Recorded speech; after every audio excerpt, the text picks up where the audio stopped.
Bonjour, je m'appelle Jean-Luc Nobilet et je suis un conseiller en évolution personnelle et spirituelle. Je ne suis pas enseignant, je ne suis pas coach. Je trouve que le terme conseiller va bien parce qu'en réalité, je suis là pour partager mes connaissances que j'ai acquises depuis de nombreuses années en côtoyant diverses personnes, en ayant des intuitions, en lisant des livres, en écoutant des conférences. Et petit à petit, tout cela s'est forgé en moi, s'est développé. Et j'ai envie maintenant de partager avec vous pour que vous puissiez vous aussi continuer votre évolution en découvrant de nouvelles choses ou alors en les améliorant jour après jour, comme je continue moi-même de faire. Parce qu'il faut savoir une chose, c'est que dans l'évolution spirituelle, eh bien, on continue tous les jours à évoluer. On apprend tous les jours. Et tous les jours, on a des obstacles que l'on doit surmonter. Mais c'est positif, ça nous permet de nous améliorer et d'être de mieux en mieux. Alors voilà, tout a commencé quand j'étais enfant. Déjà enfant, j'avais parfois des visions, j'étais un petit peu médium.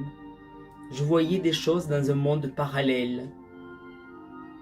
Alors au début, peut-être cela m'a fait un peu peur, puis après je me suis vite habitué à vivre en partie parfois dans ce monde parallèle, où je sentais d'autres sensations, où je vivais d'autres événements, où je vivais d'autres émotions surtout. Alors petit à petit dans ma vie, j'ai voulu en savoir un peu plus sur tout cela, parce que tout ce que me racontaient les adultes, pour moi, ça ne me correspondait pas du tout. Ainsi, j'ai commencé à rechercher lentement et progressivement, mais la recherche s'est beaucoup effectuée, je pense, à partir de l'âge adulte, où là, eh bien, si vous voulez, l'esprit est beaucoup plus apte peut-être à s'ouvrir et aller vers d'autres choses inconnues. Alors j'avais du magnétisme étant enfant. Donc j'ai continué à soigner des personnes, de la famille, de l'entourage. Et puis bon, j'ai fait des formations de magnétisme, j'ai fait des formations de tarot, j'ai fait des formations dans l'alimentation, j'ai fait des formations dans l'astrologie aussi. Tout cela complétait un petit peu mon savoir, c'était agréable. Et puis, mais au fond de moi, il y avait toujours quelque chose d'important. Il fallait à tout prix que je sache pourquoi j'étais venu.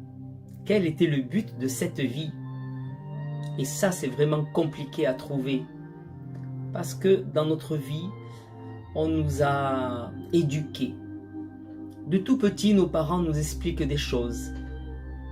Nous donnent des phrases toutes faites que leurs parents leur ont déjà données, donc ils font de leur mieux possible, je ne les critique pas. Mais à force, tout cela, on l'emmagasine, on l'enregistre et on pense que ça fait partie de nous. Et c'est là, en grandissant, qu'on peut se poser des questions, mais est-ce vraiment la vérité, ce que nous ont dit nos parents, ce que nous ont dit nos amis, ce que nous ont dit nos enseignants, toutes les personnes qui gravitent autour de nous? Alors, pour moi, c'était important de savoir pourquoi j'étais là, quel était le but de ma vie. Mais c'était pas tellement un but, si vous voulez, professionnel, c'était un but spirituel. Je voulais savoir pourquoi j'étais là dans cette vie. Alors j'ai commencé un petit peu à m'intéresser, si vous voulez, à la vie, à la mort. Donc j'ai étudié toutes les religions. J'ai étudié le judaïsme, j'ai étudié le christianisme, l'islamisme. Après, je suis allé un petit peu plus loin, je suis allé voir l'hindouisme, le bouddhisme. Et au fur et à mesure, je dévorais les livres et j'adorais voir. Et je trouvais que quand même dans toutes ces religions, il y avait des points communs et des choses importantes. Et qu'il fallait voir au-delà de ce que l'on voulait nous imposer par des dogmes. Ainsi, petit à petit, j'ai continué mes recherches. Et j'ai beaucoup lu aussi. Parce que à travers la sagesse de tous ces livres, de tous ces enseignements que l'on reçoit dans n'importe quelle religion qui existe ici sur Terre, il y a toujours des points communs. Des points communs où on se rend compte qu'en réalité, on est soi-même seul vis-à-vis de notre évolution. Et que c'est là qu'il faut creuser. Alors, j'ai commencé à lire. J'ai commencé à lire d'autres livres. Alors bien sûr, la Bible, le Zohar, la Kabbale, le Coran, le Nouveau Testament, les évangiles apocryphes, plein de livres pour creuser. Et là, je me suis rendu compte qu'on parlait, bien sûr, de la vie après la mort. Eh bien oui, nous sommes immortels. Ah, ça c'est un beau mot. Nous sommes immortels, mais ce n'est pas notre corps physique, bien sûr, qu'il est, hein, puisque après la mort, il va se décomposer. Mais c'est notre âme. Notre âme, c'est une étincelle, une énergie qui est là à l'intérieur de nous, qui, elle, est immortelle. Et donc, j'ai commencé à rechercher cela. Donc, j'ai lu pas mal de livres là-dessus. Et je me suis dit, il faut vraiment que je trouve pourquoi on arrive bien à se rappeler de certains souvenirs. N'avez-vous pas vu aussi, parfois, quand vous regardez un film, quand vous lisez un livre, eh bien, vous ressentez une émotion qui vient vraiment d'au-delà de cette vie, puisque vous n'avez pas vécu souvent l'histoire qu'il y a dans ce livre ou dans ce film.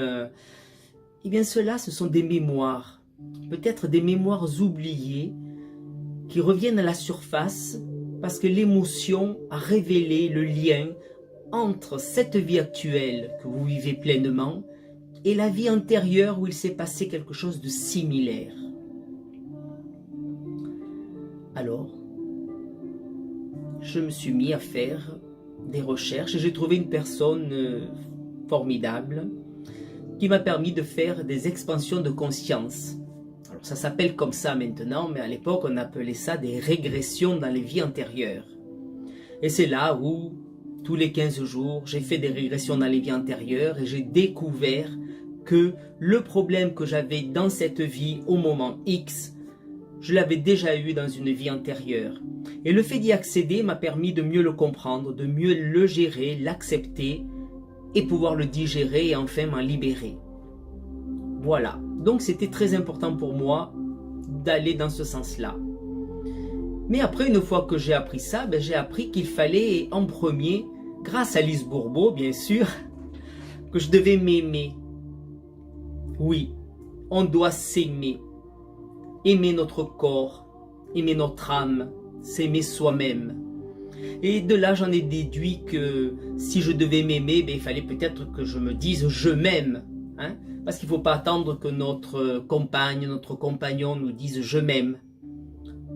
C'est sûr, on peut avoir nos parents, d'autres personnes qui peuvent nous le dire. Mais en premier, c'est à nous de nous dire « je m'aime ». Après, comme tout le monde, j'ai eu des maladies que j'essayais de soigner par les soins énergétiques, par une diététique adaptée.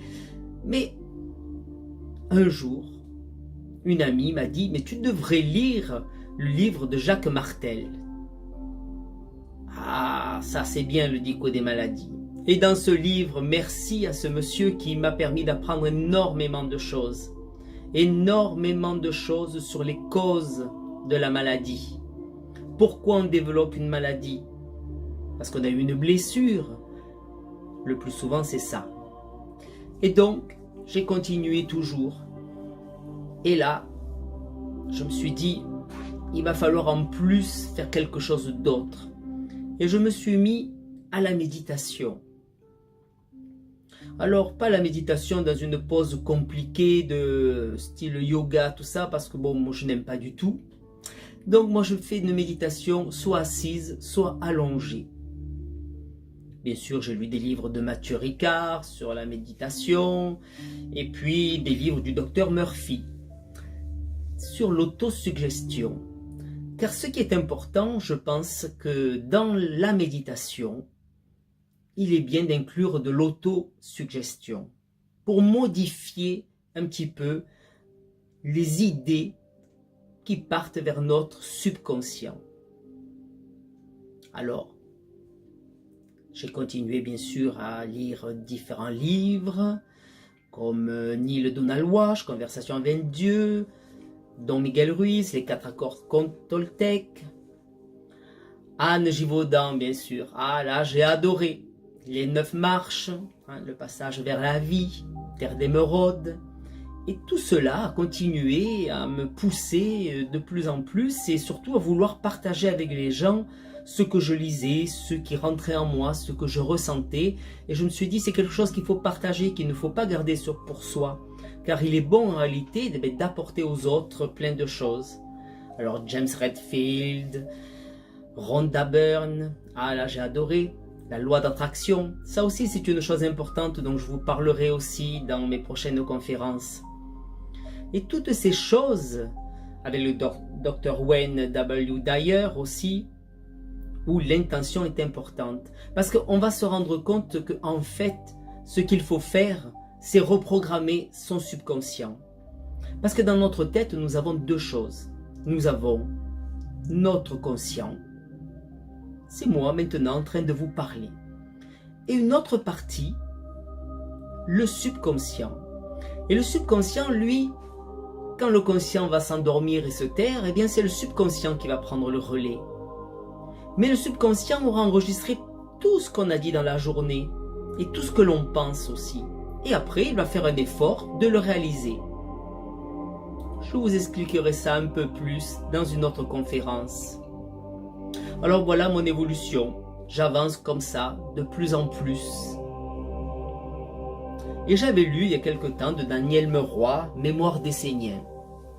Vous allez dire, c'est curieux, mais un jour, lors d'un voyage en Israël, eh bien, je suis retombé sur le lieu même où vivaient les Esséniens. Et petit à petit, vous voyez, le monde est fait de coïncidences, d'aides que nous envoie petit à petit l'univers pour que l'on prenne conscience de ce qui se passe.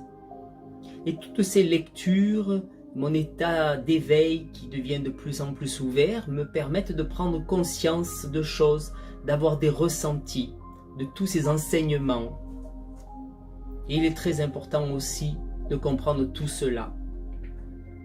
J'ai bien aimé M. Rinpoche, toujours pareil, avec le livre tibétain de la vie et de la mort. Marie-Lise La Bonté avec Famille d'âme. Et puis après, bien sûr, suite à un grave accident, eh bien, je me suis dit, il faut à tout prix continuer là-dedans. Et donc, j'ai fait des stages avec Isabelle Bertrand. Et dans ces stages-là, j'ai approfondi les soins de magnétisme. Donc, j'ai fait des soins de magnétisme énergétique, quantique. Ce qui permet de soigner, d'aider, si la personne est prête à avancer vers la guérison. J'utilise aussi beaucoup de minéraux associés dans les soins ou associés aussi dans la purification des lieux et dans la programmation des pierres pour un avenir positif. Et puis j'ai fait, adorant ça, des formations d'expansion de conscience pour aider les autres à aller voir leur vie antérieure. Déjà, cela permet de voir que l'âme est immortelle, et secondo, de voir qu'on a déjà vécu d'autres vies, d'autres expériences, qu'une fois on était un homme, qu'une fois on était une femme. Et ça, c'est très intéressant, parce que ça permet d'ouvrir la tolérance envers l'autre sexe, la tolérance envers l'autre religion, la tolérance envers l'autre couleur de peau, parce qu'on a été de toutes les couleurs de peau. Ne vous en faites pas, et c'est ce qui est bien d'ailleurs. Et dernièrement, j'ai suivi aussi les enseignements de Grâce Saint-Gelais, ma chère amie du Québec, de l'Orzanella et du Centième Singe, parce que toutes ces personnes sont comme moi. On veut tous aider bénévolement, parce que l'aide que je vous donne, je ne vous la fais pas payer. Pour moi, c'est un plaisir de partager. Et je suis content si quelques personnes vont apprendre quelque chose ou vont dire « Tiens, ça y est, moi aussi, je vais aller dans cette voie. Je vais changer ma vie. » Changer ma vie pour être maître de ma vie. Ne plus laisser l'influence des autres me toucher, mais ressentir ce que moi, au fond de moi, je pense, ce que mon intuition m'apporte, et me faire confiance. Voilà. Voilà mon but maintenant, de vous conseiller dans tout cela. Alors, petit à petit, après chaque conférence, je vous dévoilerai des sujets, que ce soit dans l'évolution personnelle, soit dans l'amour, soit dans le pardon, comment créer son avenir, comment attirer ce que l'on veut, modifier son subconscient chaque jour, comment faire. Mais aussi, je vous donnerai des méditations faciles à faire à la maison que vous n'aurez qu'à suivre. Écoutez le son de ma voix et vous laisser guider. Et bien d'autres choses. Alors, je vous dis à bientôt et je vous souhaite une bonne journée. Au revoir les amis.